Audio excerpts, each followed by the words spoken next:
Okay, so based on what I just learned from HMK's recent YouTube videos and bits of info released by Tetsuya Nomura regarding Kingdom Hearts 3's secret ending, I'm at least starting to believe that Luxu wanted Sora to get to Dark Shibuya, as I personally like to call his current location, because that's where the Master of Masters is also trapped. Luxu wanted Sora to overuse the power of waking to find the Master of Masters, so that when the Sora eventually finds his way back home, the Master of Masters will follow suit and rendezvous with Luxu and the other Lost Masters. Now, Sora, or at least his own heart, is said to be much stronger than many would be led to believe, and I'm pretty sure I'm not the only one who strongly believes this.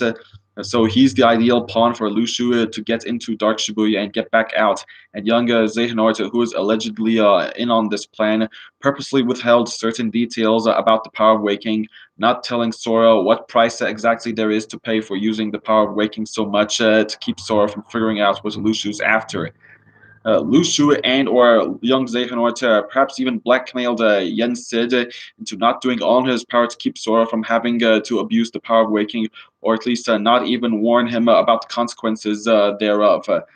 Fortunately, the Remind trailer appears to imply that Luxord, or whatever he was called before becoming a nobody, is aware of Luxu's plan and gave Sora that wild card to help him return home on the off chance Luxu's hoping or intending at worst for the Master of Masters to use Sora's first, probably one-way means of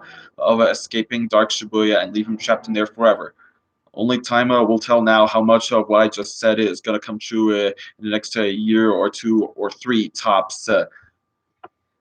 close this video out, I want to disclose what I believe is going to be the Master of Masters' real name in accordance to the naming scheme chosen for Luxu and the Lost Masters, and thus provide a little early insight into his personality and motives. Superbia is the Latin for pride, the proverbial father of all sins, particularly the seven deadly sins. So he's probably going to be named Superbius with an S at the beginning and the end of the name to constitute a potential connection to Sora, and a little alpha and omega context to go along with his pride, and what I fear is a strong desire to rule over all creation like a god, as opposed to Xehanort simply wanting to reshape reality.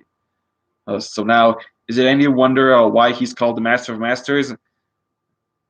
Uh, that's all for today, so thanks for listening, and let's all wish Sora a swift return home as possible.